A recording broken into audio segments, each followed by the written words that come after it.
Going to run through the smart shares. Top of the list is Asia Pacific alphabetically. I've just dragged my chart just onto the other screen a bit, just to give us a bit more chart room, so you could better see the previous trend. If you do it on a weekly, it's a bit too much, so daily should suffice. You can see this was on an uptrend prior to the crash. Crash is this dotted line here. Well, when a lot of the stocks and shares were going down.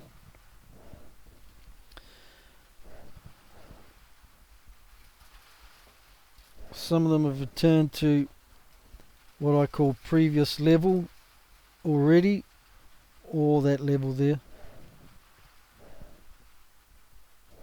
But they should continue on their merry way.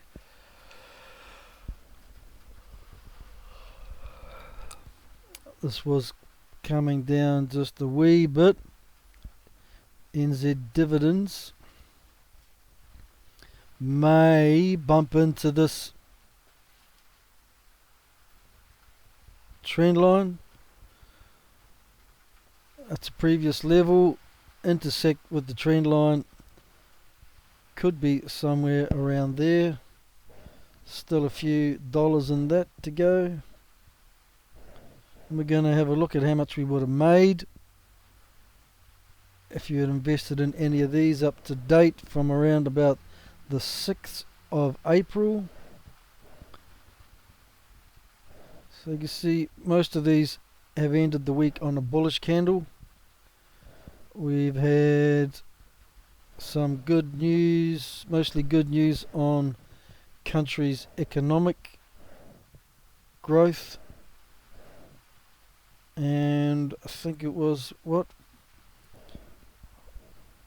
think it was 4.5 million jobs created, but then the non-farm payrolls, unemployment, increased by 1.7 million, I think it was. So you can take 1 million off that job increase, but it's a positive direction, and the market likes that. But that didn't come out until Friday, I believe. So the market was a bit laxy-daisy until Friday. It popped up, but then popped back down again, because a lot of people don't like to hold anything over the weekend, because it was a 3-day weekend this weekend for the USA. So this is the Dow Jones, popped up, then fell. Same with the Nasdaq and the S&P. Now if we look at sectors, what sectors are performing well? Consumer cyclical. I'll just bring this back in now. And increase the size. 1, 2, 3. I can't even see it. Drag this over. So consumer, always good to invest in. Consumer shares, stocks, ETFs. Basic energy has started to kick in. Basic materials, industrials, healthcare, technology. Top of the list, these two. Financials, communication, consumer defense, utilities, and real estate. Now, energy and utilities, what is the difference, you may ask? Well, I don't know. Gonna have a look myself. This is all part of investigating and keeping yourself up to date with what terms mean. Now, who are these people? What do they do? Energy sector, yes, I know. But are there any names? I believe you can change this chart look from chart, custom, technical, financial value, overview. Adams, resources and energy. Midstream, just trying to get an idea. Midstream Corporation. Apache Corporation. Can't see anything about oil, petroleum. So energy sector must be oil and petroleum. So oil might have picked up a bit this week. So utilities, where's that gone? Good God, man.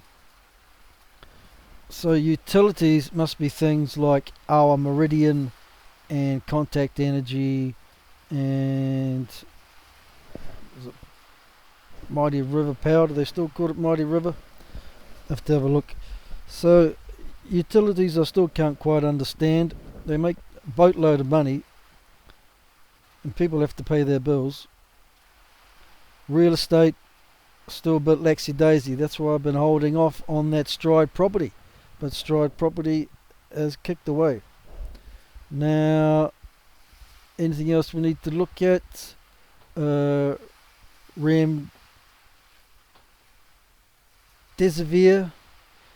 had some good news this week on Friday. Where was that announcement? Yeah, is it that one?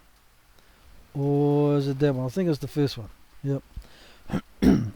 Let's go and have a look what it said. Gilead Sciences Incorporated announced on Friday that the European Commission has granted its experimental drug candidate Remdesivir, that's a tricky word, isn't it? Remdesivir conditional marketing authorization for the treatment of SARS-CoV-2 infection, the virus that causes COVID-19. Okay, so that's good. And then a little bit down here it says Gilead's investigational antiviral therapy has received emergency use authorization by the US Food and Drug Administration, they're the big boys, to treat COVID-19. It has also been approved as a treatment for patients with severe COVID-19 already in countries Japan, Taiwan, India, Singapore and the United Arab Emirates. So it's already in use, and I think it's got a lot of write-ups around the place that people have got up and walked away within days, not weeks, after using it. So that's good. I'll have a look at the fear gauge.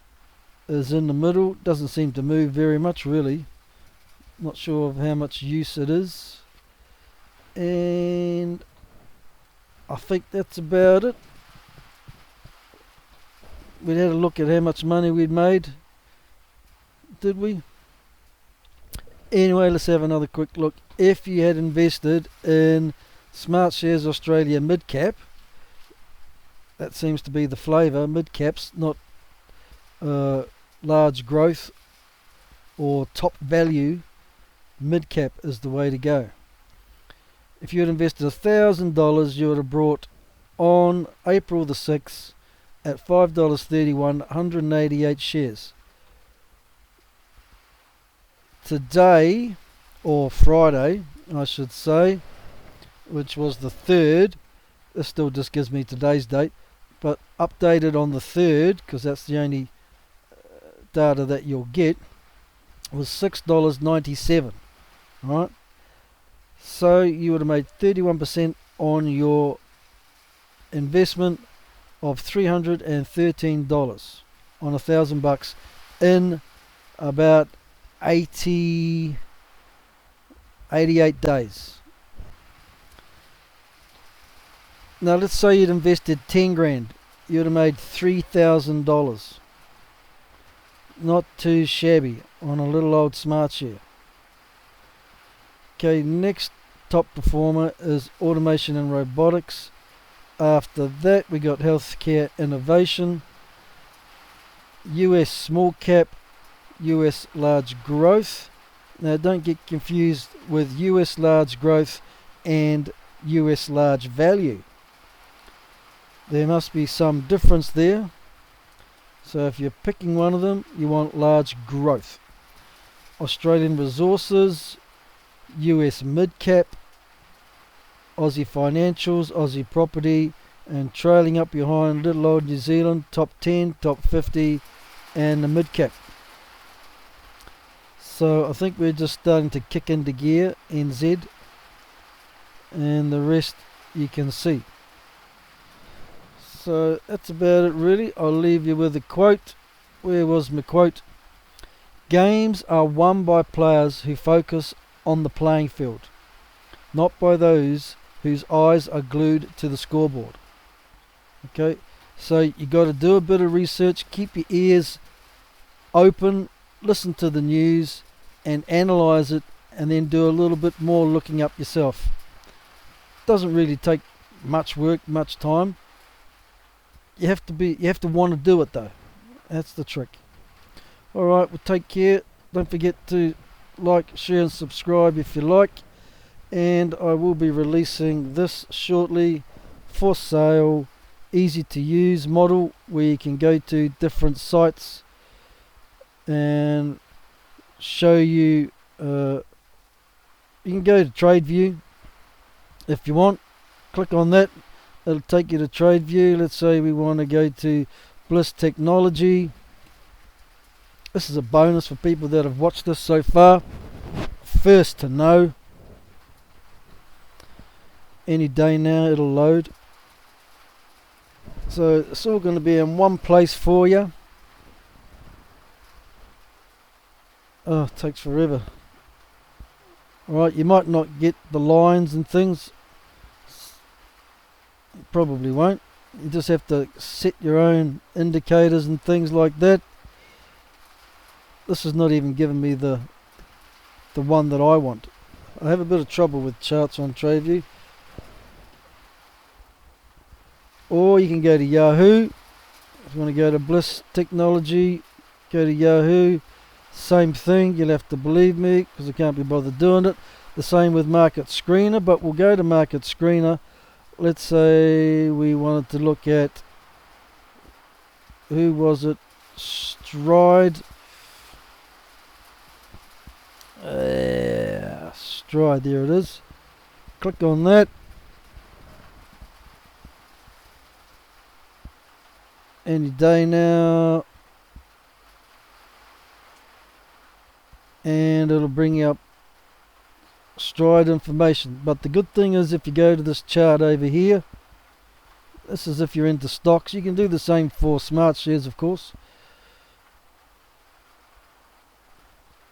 But you can load your indicators and it sort of gives you signals,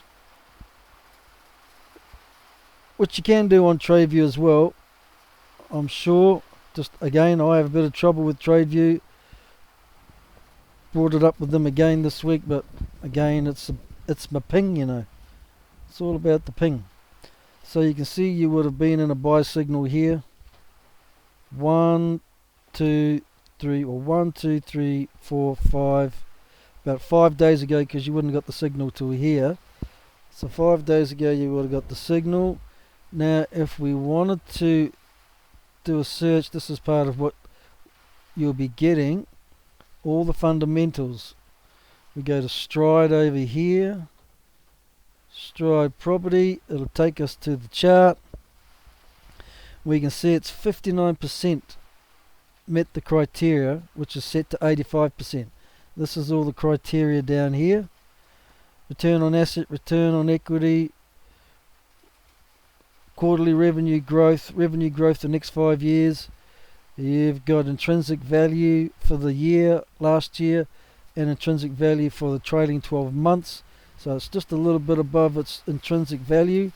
That's created by Benjamin Graham. I just made a little calculator that works out the formula and the values.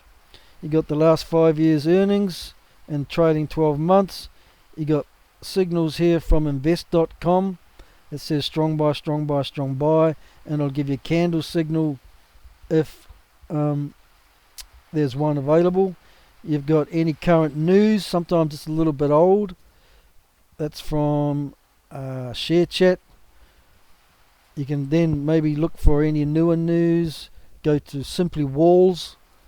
That's a a website I go to, and you just scroll down a bit and they'll have a little chart like Google used to have before they stopped doing it.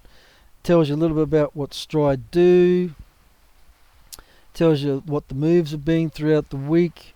You got all this information over here, next announcement, whether it pays dividends or not, share volume. You got Yahoo target price. They're absolutely ridiculous though, their pricing. I don't know how they do it. Return to previous value. There's still $274 to be had. Previous level was $2.37 before the crash. So jam-packed full of info. And here it gave us a signal 1, 2, 3, 4, 5. You tend to have to wait maybe for 3 signals. So again, you would have got a signal here after 5 days. But if you were looking at a break above a resistance level, you might have got in even a bit earlier. Okay, so that's that in a nutshell. Alright, now take care, be good, and don't forget to open an account with Shareies because you'll make money. Okay, see you later.